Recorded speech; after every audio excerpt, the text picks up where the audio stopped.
Namaskar, good morning, all dear students. Today we will be discuss a very important topic of amalgamation of companies, practical. प्रिय विद्यार्थियों, आज हम हमारे students की मांग पर अमालगमेशन ऑफ कंपनीज के प्रैक्टिकल क्वेश्चंस के बारे में चर्चा करेंगे। आज हम एक क्वेश्चन लेंगे, प्रैक्टिकल प्रॉब्लम्स लेंगे और उसका सल्यूशन तैयार करेंगे। बहुत से बच्चों की मांग आ रही है कि सर प्रैक्टिकल क्वेश्चन भी करवाइए और उसका वीडियो आप अपलोड कीजिए। तो उन बच्चों को मांग को ध्यान में रखते हुए मैंने आज एक कंपनियों का एकीकरण जो हमारा चैप्टर है उसमें से एक क्वेश्चन लिया है और उसका सल्यूशन साथ साथ तैयार किया है। तो आप सभी इसको पूरा ध्यान से सुनेंगे और समझेंगे तो आपको ज़्यादा समझ में आएगा। वीडियो को लास्ट तक जरूर देखें, ये सबसे महत्वपूर्ण बात है, क्योंकि लास्ट तक देखेंगे तो आपको बहुत सी जानकारी है वो मिल जाएगी। अगर लास्ट तक नहीं देखेंगे तो बहुत सी जानकारी से आप वंचित रह जाएंगे। तो शुरू करते हैं। शुरू करने से पहले मैं बता देता हूँ, मैं doctor Mahendra Khadia, assistant professor ABST, department of commerce, government Lohia college Churu. शुरू करें। ये देखिए, ये आपकी बुक का क्वेश्चन नंबर 6 है और इसमें दिया हुआ है। शुरू करें। The following are the balance sheet as on 31 March 2020 of X and Y limited. 31 March 2020 को एक्स लिमिटेड और वाई लिमिटेड की बैलेंस शीट है वो नीचे आपको दी गई है। देखते रहिए ध्यान से।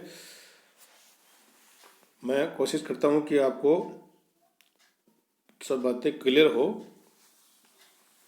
बैलेंस शीट को देखेंगे तो आपको पता चलेगा कि इक्विटी एंड लाइबिलिटी साइड से शुरू किया है उन्होंने और शेयर होल्डर दिया हुआ है। शेयर होल्डर फंड में इश्यूड एंड सब्सक्राइब कैपिटल आपको दे दी गई है। शेयर कैपिटल है 100 रुपीज ईच रुपये, 100 रुपये प्रति अंश के हिसाब से ये जारी की हुई है। 1 लाख रुपये और 60,000 रुपये, एक्स की 1 लाख रुपये और वाई की 60,000 रुपये, ये आपकी कैपिटल दी हुई है। ये ध्यान से देखते रहिए साथ साथ। उसके बाद रिजर्व सरप्लस दिया हुआ है और फिर नॉन करंट लाइबिलिटीज जिसमें 6% डिवेंचर दिया हुआ है। ये 6% डिवेंचर दिया हुआ है 20,000 रुपये का। और long term provisions, employ provident fund ये 3,000 दिया है एक्स का। और इसके साथ साथ करंट लाइबिलिटीज में ट्रेड पेबल्स में ट्रेड के 10,000 और 8,000, ये 10,000 हो गए और ये 8,000 हो गए।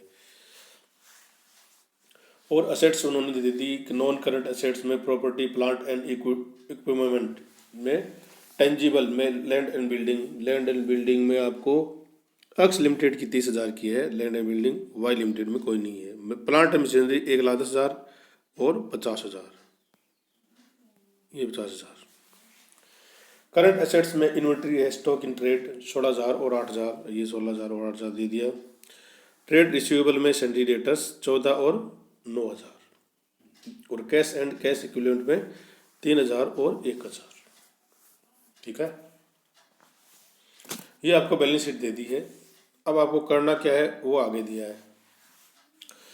दोनों कंपनियों का एकीकरण के लिए एक नई कंपनी जेड लिमिटेड की स्थापना के लिए तैयार होती है। दोनों कंपनियां हैं वो समझौता कर लेती हैं कि हम अपनी दोनों कंपनियां हैं वो समाप्त कर देंगे और एक नई कंपनी का निर्माण कर लेंगे और उस कंपनी का नाम होगा जेड लिमिटेड। ये लिमिटेड है।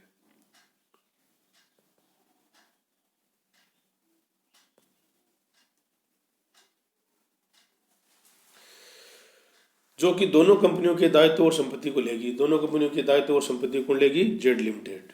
और जेड लिमिटेड की अधिकृत पूंजी होगी 10 लाख रुपए, जो प्रत्येक 10 रुपये के 1 लाख इक्विटी में होगी। अब अथॉराइज्ड कैपिटल होगी जेड लिमिटेड की 10 लाख रुपए, और प्रत्येक शेयर का मूल्य कितना होगा 10 रुपये, और टोटल शेयर कितने होंगे 1 लाख होंगे टोटल शेयर। अब आपको ध्यान से सुनना है कि एक्स लिमिटेड की संपत्तियां 10% कम मूल्य पर मूल्यांकित करके ली जाएगी। एक्स लिमिटेड है, उसकी जो संपत्तियां हैं वो 10% कम मूल्य पर ली जाएंगी, सिवाय भूमि व भवन के, जिससे पुस्तक मूल्य पर लिया जाएगा। अब आपको ध्यान में रखना है कि भूमि व भवन को तो अपन को लेना है पुस्तक मूल्य पर, बुक वैल्यू पर, बाकी सबको 10% कम करते हुए लेना है। दोनों कंपनी अपने व्यवसाय के शुद्ध मूल्यांकन का क्रमशः 5% ख्याति के रूप में प्राप्त करेंगी। ये भी एक बात आपको ध्यान में रखनी है कि दोनों कंपनी एक उनका हम नेट एसेट्स निकालेंगे। नेट एसेट्स निकालने के बाद उस जो मूल्य आएगा उसका 5% आपको गुडविल के रूप में चुकाना होगा। निर्धारित क्रय प्रतिबल का जेड लिमिटेड द्वारा पूर्ण रूप प्रदत्त अंशों में भुगतान किया जाएगा। एक्स लिमिटेड के ऋणों के भुगतान के रूप में जेड लिमिटेड द्वारा समान मूल्य के समान प्रतिशत के ऋण पत्र जारी किए जाएंगे। और आपको करना क्या है वो देखिए। एक्स लिमिटेड और वाई लिमिटेड की पुस्तकों में जनरल प्रविष्टि और जेड लिमिटेड का प्रारंभिक चिट्ठा भी तैयार करना है। बैलेंस शीट भी आपको तैयार करनी है। ये चीजें आपको करनी है, ठीक है। एक्स और वाई लिमिटेड की जनरल प्रविष्टि करनी है और जेड लिमिटेड का बैलेंस शीट तैयार करनी है। इसके साथ साथ एक चीज आपको और करनी है, वो आपको ध्यान में होगी जरूर, वो है कैलकुलेशन ऑफ परचेज कंसिडरेशन। क्रय प्रतिफल की गणना पहले करनी होगी, क्योंकि क्रय प्रतिफल की गणना के बिना आप आगे नहीं बढ़ सकते। और गणना कैसे कैसे करनी है, आपको उन्होंने संपत्तियों का मूल्य दे दिया है कि कौन सी संपत्ति किस मूल्य पर आपको लेनी है। तो शुरू करें, चलो कर देते हैं।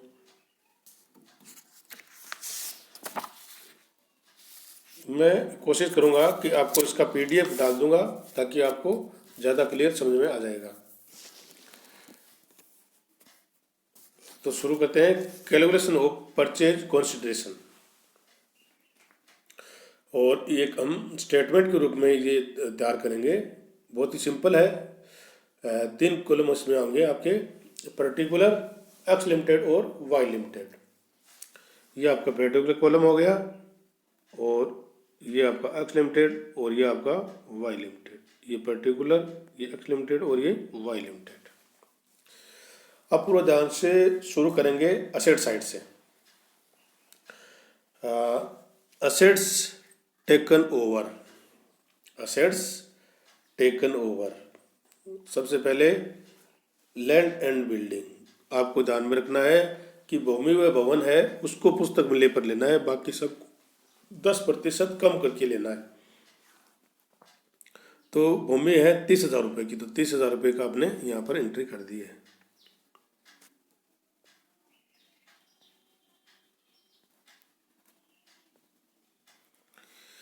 और वाई लिमिटेड में कोई लैंड एंड बिल्डिंग नहीं है। प्लांट एंड मशीनरी 1,10,000 रुपये की है।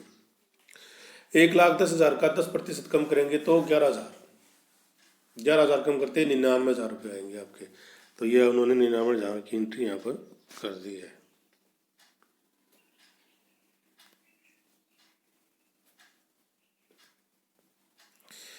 फिर अब बात करते हैं स्टॉक की। स्टॉक है 16,000। वाई लिमिटेड की संपत्तियां सेम मूल्य पर ली जाएंगी, क्योंकि उसके बारे में आपको कोई डिटेल जानकारी नहीं दी गई है, तो उनको भी साथ साथ एंट्री करते जाइए।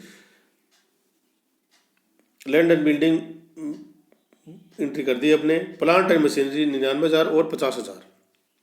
स्टॉक 16,000 का 10% कम करेंगे तो 1,600 रुपये होंगे, तो 14,400 रुपये, और ये 8,400 हो जाएगा। सन्डी डेटर्स 14,000 है, तो 14,000 का 10% 1,400 रुपये कम होंगे, तो 12,600 रुपये, और ये हो जाएंगे आपके 9,000। Cash and cash equivalent. Cash का मूल्य ओरिजिनल मूल्य लिया जाएगा, उसमें 10% कम नहीं करने होंगे। 3,000 और 1,000, इन सब का टोटल करेंगे तो आपका आएगा 1,59,000, और ये आएगा 68,000। इसमें से हम घटाएंगे अपने दायित्व है, लायबिलिटीज टेकन ओवर, कौन कौन सी दायित्व है उन्होंने लिए हैं।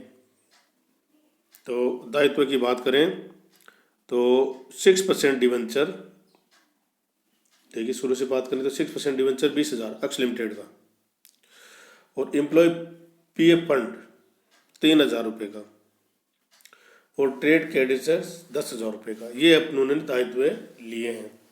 इन सब का टोटल करेंगे तो आपका 33,000 रुपये का टोटल आएगा। और वाई लिमिटेड में कोई एक दायित्व है ट्रेड क्रेडिटर्स 8,000 रुपये का, कितने का है 8,000 का। इन सब को घटाएंगे दायित्व को, तो हमारे पास नेट एसेट्स या नेट वैल्यूएशन का अमाउंट आ जाएगा। 1,59,000 में से 33,000 का अमाउंट घटाएंगे तो 1,26,000 रुपये आएगा आपका। कितना आएगा 1,26,000, और 68,000 में से 8,000 रुपये का अमाउंट घटाएंगे तो 60,000 रुपये आ जाएगा। अब आपको ध्यान में रखना है कि दोनों कंपनी अपने व्यवसाय के शुद्ध मूल्य का 5% ख्याति के रूप में प्राप्त करेंगी। ये अपन 5% है वो ख्याति के रूप में प्राप्त करेंगे, तो ख्याति कितनी हो जाएगी हमारी, ध्यान से देखते रहिए। 1,26,000 का 5% करेंगे तो 6,300 रुपये, और 60,000 का 5% करेंगे तो 3,000 रुपये। ये उन्होंने गुडविल के रूप में प्राप्त करने हैं, गुडविल के रूप में उनको चुकाने हैं। और इन सब का टोटल करेंगे तो 1,32,300 और 63,000 रुपये। ये आ गया अपना क्रय प्रतिफल, परचेज कॉन्सिडरेशन। क्या आ गया, क्रय प्रतिफल। बहुत ही सिंपल है, सीधी सिंपल बात है कि आपको जैसे जैसे क्वेश्चन में बताता जाता है वैसे वैसे आप करते जाएंगे तो आपका जो परचेज कॉन्सिडरेशन है वो अमाउंट कैलकुलेट हो जाएगा। सिंपल है। ध्यान में क्या रखना है कि ख्याति का मूल्य भी आपको इसमें ऐड करना है। अब हम शुरू करेंगे जर्नल प्रविष्टि, एक्स लिमिटेड से शुरू करेंगे। तो in the book of x limited, journal का आपको पता ही है, डेट का कॉलम होता है, पर्टिकुलर और डेबिट और क्रेडिट का कॉलम होता है। तो एक नया खाता खोलेंगे और उसका नाम है रियलाइजेशन अकाउंट। सभी संपत्तियां हैं वो रियलाइजेशन अकाउंट में ट्रांसफर कर देंगे। तो हमारी क्या एंट्री होगी, realisation account DR to land and building 30,000, plant and machinery 1,10,000, और स्टॉक हो जाएगा 16,000 रुपये का, और टू डेटर्स 14,000 रुपये, और टू कैश 3,000। इन सब का टोटल करेंगे तो आएगा 1,73,000 रुपये। तो रियलाइजेशन अकाउंट DR 1,73,000, और टू पर्टिकुलर असेट्स है उनके नाम से हमने इसको क्रेडिट कर दिया है, इस खाते में इसकी संपत्ति को ट्रांसफर कर दिया है। अब डेटर्स जो हमारे लाइबिलिटीज है उसको भी ट्रांसफर कर देंगे रियलाइजेशन अकाउंट में। तो 6% डिवेंचर 20,000, एम्प्लॉय PF 3,000, और ट्रेड क्रेडिटर्स 10,000, और टू रियलाइजेशन अकाउंट 33,000 रुपये। इस प्रकार से हमने संपत्ति और दायित्व को रियलाइजेशन अकाउंट में ट्रांसफर कर दिया है। अब हमें इक्विटी शेयर होल्डर के अकाउंट में हमारे जो रिजर्व एंड सरप्लस है और जो हमारी कैपिटल है उसको ट्रांसफर कर देंगे शेयर होल्डर फंड। तो इक्विटी शेयर कैपिटल 1,00,000 रुपये, रिजर्व एंड सरप्लस 34,000 रुपये, डिविडेंड इक्विलेशन फंड 4,000 रुपये, प्रॉफिट एंड लॉस अकाउंट 2,000 रुपये, to equity share holder account. Total amount आएगा 1,40,000 रुपये। ठीक है। अब हमें क्या करना है, परचेज कंसिडरेशन ड्यू करना है। तो Z limited account DR to realisation, Z limited account DR to realisation कितना है हमारा 1,32,000। तो 1,32,000 से ड्यू कर दिया हमने। और अब हम जो हमारा इक्विटी शेयर होल्डर अकाउंट है उसका रियलाइजेशन का जो लॉस है उसको ट्रांसफर करेंगे इक्विटी शेयर होल्डर अकाउंट में। Equity share holder account DR to realisation 7,700 रुपये का आपको लॉस हो रहा है इसमें, तो उसको ट्रांसफर कर देंगे और ये प्राप्त करने की एंट्री कर देंगे। क्या एंट्री करेंगे, share in Z limited account DR to Z limited. Share in Z limited account DR to Z limited, ये हमें प्राप्त हो गया। और ये अपन दे देंगे शेयर होल्डर्स को। तो equity share holder account DR to share in Z limited, equity share holder account DR to share in Z limited, ये हमने एंट्री कर दी एक्स लिमिटेड में। सेम टू सेम एंट्री करेंगे वाई लिमिटेड में। तो वाई लिमिटेड में कर देते हैं realisation account DR to plant and machinery, stock, debtors और कैश। पर्टिकुलर जिन जिन के नाम है, जैसे जैसे संपत्ति के नाम है वैसे वैसे उस राशि से उसको क्रेडिट कर देंगे और रियलाइजेशन अकाउंट को डेबिट करेंगे। टोटल अमाउंट आएगा 68,000 रुपये का। प्लांट एंड मशीनरी 50,000 रुपये की, स्टॉक 8,000 रुपये का, डेटर्स 9,000 का और कैश अमाउंट आपको 1,000 का है। ये ट्रांसफर कर देंगे रियलाइजेशन अकाउंट में। और एक जो अपना दायित्व है ट्रेड क्रेडिटर्स, उसको भी ट्रांसफर कर देंगे रियलाइजेशन अकाउंट में। तो trade creditors account DR to realisation 8,000 रुपये का है, ये दोनों ट्रांसफर कर दिया। अब इक्विटी शेयर कैपिटल को इक्विटी शेयर होल्डर में ट्रांसफर कर देंगे। तो equity share capital account DR to equity share holder account. अब ड्यू करने की एंट्री करेंगे रियलाइजेशन, वो परचेज कंसिडरेशन, तो Z limited account DR to realisation. और अब हम प्राप्त कर लेंगे शेयर, तो share in Z limited account DR to Z limited. Purchase consideration due किया था और हमें प्राप्त हो गया। और अब हमें प्रॉफिट हो रहा है 3,000 रुपये का। तो realisation account DR to equity share holder account. और अब हम इक्विटी शेयर होल्डर दे देंगे, इक्विटी शेयर नई कंपनी के शेयर इक्विटी शेयर होल्डर को दे देंगे। तो equity share holder account DR to equity share in Z limited. ठीक है, बहुत ही सिंपल एंट्री है। स्टेप बाय स्टेप चलेंगे तो बहुत आसानी से आप इसको कर सकते हैं। अब आपका एक टास्क हो रह गया है, आपको पता करना है कि कितना लॉस हुआ कितना फायदा हुआ। तो मैंने रियलाइजेशन अकाउंट भी बना के आपको दे दिया है, आप इसको चेक कर सकते हैं, देख सकते हैं कि जेड लिमिटेड का निर्माण हुआ, इसके कारण दोनों संपत्तियां हैं वो कंपनियां बंद हो गई है। वाई लिमिटेड को 3,000 का प्रॉफिट हो रहा है और एक्स लिमिटेड को 7,700 रुपये की लॉस हो रहा है। ये आपका एक्स लिमिटेड का हो गया, ये 3,000 हो गया। आप इसको चेक करते रहना। उसके बाद हम बैलेंस शीट तैयार कर देते हैं आपके लिए। तो balance sheet as of Z limited as on 31 March 2020। Equity and liabilities, share holder fund में अथराइज कैपिटल आपको पता है, सबसे पहले आपको दिया था 10 लाख रुपए की अथराइज कैपिटल है। 1 लाख रुपए की शेयर है, 10 रुपये वाला प्रति शेयर है। तो अथराइज कैपिटल कितनी होगी? 1 lakh equity share of 10 rupees each, 10 lakh रुपए। अब आपको पूरा ध्यान से सुनना है, देखना है कि 19,530 equity share of 10 rupees each fully paid up, 1,95,300। तो आपको ध्यान में होना चाहिए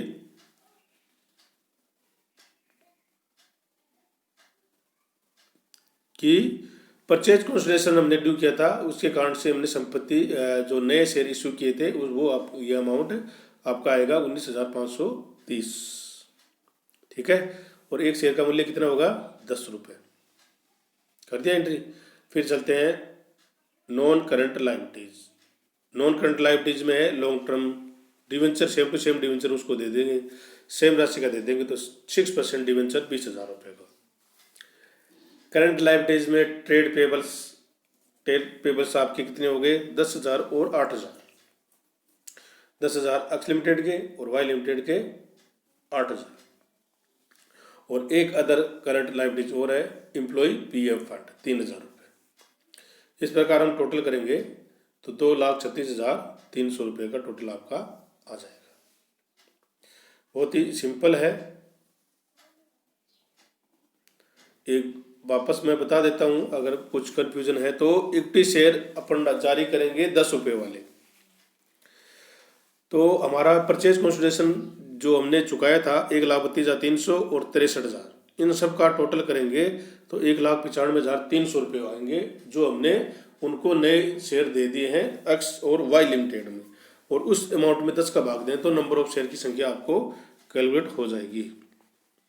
ठीक है, अब चलते हैं असेट साइड। असेट साइड में दोनों प्रकार की जो संपत्तियां ली थी वो जोड़ते हुए चलते हैं। लैंड बिल्डिंग 30,000 रुपये का, प्लांट एंड मशीनरी आपको 99,000 रुपये और 50,000, तो 1,49,000। इंटेंजिबल में गुडविल आपकी आ गई, आपको पता ही है जो आपने एंट्री की थी गुडविल की, वो गुडविल की एंट्री आपको इसमें करनी है 6,300 और 3,000, 9,300 हो गई। फिर करंट लायबिलिटीज में स्टॉक में चलते हैं। स्टॉक आपका दोनों का ऐड करेंगे तो 22,400 रुपये आएगा। ट्रेड रिसीवेबल में सैंड्री डेटर्स का अमाउंट 12,600 और 9,000, 21,600 हो जाएगा। और कैश आपका 3 और 1 4,000 रुपये हो जाएगा। इस प्रकार से हम आसानी से बिना कोई परेशानी के क्वेश्चन को हल कर सकते हैं। लेकिन ध्यान में क्या रखना है कि आपको स्टेप बाय स्टेप चलना है। जैसे जैसे क्वेश्चन में आपको दिया गया है वैसे वैसे करेंगे तो आपको बहुत आसानी से ये आपकी क्वेश्चन है वो हल हो जाएगा। आप सबका बहुत बहुत धन्यवाद। Thank you.